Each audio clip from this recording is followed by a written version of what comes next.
Hello, ladies and gentlemen. So, I have a YouTube account where I do my fantasy football, but I think I've got to do it here on TikTok.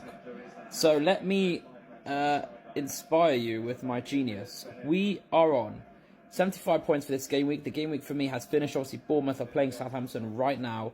They're leading 3-0. Southampton are an embarrassment to the Premier League right now. But let me just go through my team. I've got a good ranking. And if anyone's interested, they can show me their teams. We can have a conversation, a debate, and we could go through some strategies together. I think so far I've played fantasy pretty well. The rank right now doesn't really make a difference. But, you know, you want to get as many points in the early matches, early game weeks as possible to help increase your chances of finishing with a high rank. Obviously, the aim is to win the whole thing. But realistically, we also want to try and get top 10k, top 5k. But to be honest, anything in the top 100k, and you have to consider that a decent season. But we're always looking for ways to get the edge. We're always looking for ways to maximise our points every single game week. So let's just go through this. 75 points. Sanchez, I didn't expect him to keep a clean sheet against Brighton. You know, Brighton have always an attacking team, heavy scoring. And Chelsea really don't have the best defence. Like, the last 2 weeks for Sanchez have been really, really good. West Ham. Yeah, so the last 2 weeks have been incredible for Sanchez. But yeah, 2 points. I can't really complain. It was always going to happen in a very, very busy game between Chelsea and Brighton. To be fair, Sanchez was really at fault for the goals they conceded. So I want him to be a bit more disciplined in the next few games. But I think he might have to be shipped out soon after Forest at home, which could be a clean sheet for Chelsea. They've got some tough games. So we'll go to Luca Dean. He's a fraud in fantasy. I don't know why I have him and made a mistake putting him in my wildcard draft, which was in game week 5. Big mistake, but you know, it's like whenever you don't have him, he just gets a clean sheet and assist. He'll score a free kick. So fuck you, Luca Dean. You for an Evertonian prech. But yeah, he's getting out of my team as soon as possible, probably. Robbo, I think I was very unlucky against Wolves. They didn't create too much, Wolves, and their goal was only their own making. But to be honest, if Wolves didn't score, then Salah may not have got his penalties, which gave me 20 points. So I'm not complaining. And to be fair, Szoboszlai also should have scored. So Robbo, from his performance, it wasn't too bad whatsoever. Mykolenko, I brought him in this week. I don't expect much from him. He's 4.3 million. He's a starting player. He's plays for Everton. They have a crap defence, but look, their fixtures are okay, and he's worth a punt. He's worth a punt. People have him. If he wants to get an assist here or there, that's fine. I don't expect too much. I do expect a couple of clean sheets from Everton, so I think he's a hold right now. And yeah, that's that with... Oh, and Southampton nearly scored. Let's go into the midfield. Carvalho. Now, I brought him in last week with the injury to Johan Visser. I think Carvalho is a starter in Brentford. He did start, and I think he's got a lot to prove. I think he's a hungry player, and obviously as a Liverpool fan, I know he has bags of quality. I know he's really impressive, and Thomas Frank's given him the green light. So, look, he got an assist. He's 4.8 million. He got 3 points less than Brian Burma, who's an incredible pick, of course. But if Carvalho wants to start and wants to score, Brentford have a solid home record. By all means, get him in the team, get him starting. So the big guns, Salah and Palmer, they delivered. It may be unsustainable to have them both. I will need to think about that. But they delivered very, very exceptionally. Palmer, what a player he is. What a fancy asset he is. Of course, he's not going to deliver 25 points. But why the fuck would I not celebrate 25 points when loads of people didn't really have him? All the content creators didn't put him in their wild cards. Yeah, so why I wouldn't celebrate, I have no idea. The content creators fucked up their wildcard, and Palmer absolutely hauled. So yeah, credit to him. Mohamed Salah, as I said, he was really, really bad against Wolves. I'll be perfectly honest with that. Not afraid to admit that. He was so... But he's always, he's always a threat in front of goal. He's always going to have chances. And yeah, in these types of games, it tends to be Salah that gets the goals. The scrappy games where Liverpool aren't playing well, Salah comes through with the points. Rodgers, an incredible value pick. I'm loving putting him in on the wildcard last week. 2 assists in his last game, a goal. And I managed to time my Rodgers move pretty okay, if I'm being honest. Sometimes it is about timing.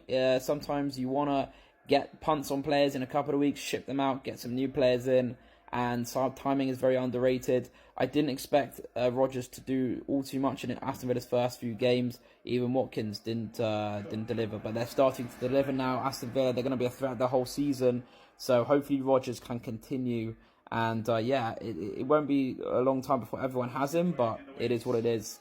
More points the merrier. And Smith Rowe, this is where I made a mistake, I believe, this week with my transfers. I know it's hard to transfer out players that have done well in previous game weeks, but so you have to be bold and you have to play with some risk. And Forest away is not an easy fixture. It's not an easy fixture, and nor is their upcoming fixture, Man City away. Fulham's run goes downhill. They're not the most consistent team in the world. I get it, they have great attackers. I get it, they play attacking football, but I don't think he's going to haul that much. The likes of McNeil, Everton are very dependent on him with the fixtures. He was someone I was looking at. You can check that out on my YouTube video when I predicted the games and when I spoke about my transfers. So yeah, I missed out on some big points there. I don't need Smith Rowe anymore. He's going to be shipped out probably soon. It could be for Dwight McNeil, or I might do something a bit cheeky and bring in a Manchester City cheap midfielder, but I got to pick the right one. And finally, our attack. Haaland blanking. You can see he only got 2 points, but that was an absolutely brilliant weekend for me as a Haaland non-captain owner this weekend. It's all about ensuring that if you have Haaland, and when you don't captain him, he has to blank. It's not even a question. He has to blank. It looks good having the points, but you have to understand the game, and and it's all relative, to be honest. So Salah captain had to return. He did return. Haaland blank. That has got me from 1.5 million to 432,000 this week. And Havertz, he really should have had more. He's a great player, in my opinion. He's really found his feet at Arsenal now. And, he actually played a lot as a number 9. I thought he might be in the midfield, but he was really attacking in this game. It's very unfortunate not to have more goals, but thank God he scored in the 90 plus 9 minutes. So that's my team for this week. 75 points, game week 6. We're looking on good.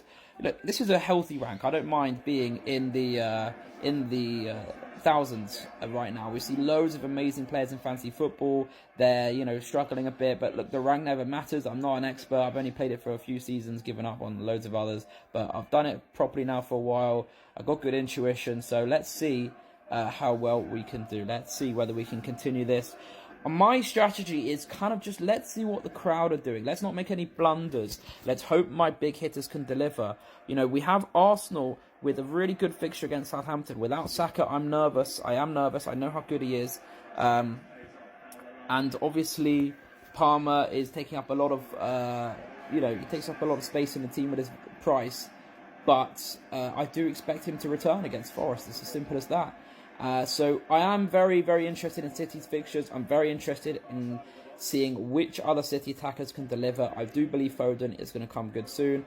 I'm going to hear it from me first. And I also believe the likes of Grealish, Doku can get on the score sheet. I'm more tempted to go with Grealish. I think he could be preferred by Pep Guardiola. We will see who starts in the Champions League. Let's see who gets injured this week. I don't wish an injury on anybody, but I also know that injuries are an opportunity for your fantasy team to also get ahead, to see if a popular player is injured. Let's make the right choice and try to replace him. So, of course, that's also something we have to keep our eye on. But as far as I'm concerned, look, it's going to be Luca Dean and Smith Rowe that I may transfer out. However, there is a part of me that wants to go Salah to Saka, and then maybe, just maybe, have another premium midfielder in there. So yeah, that's my team this week. I hope you enjoyed the video. I'm going to do this more often. Thank you guys.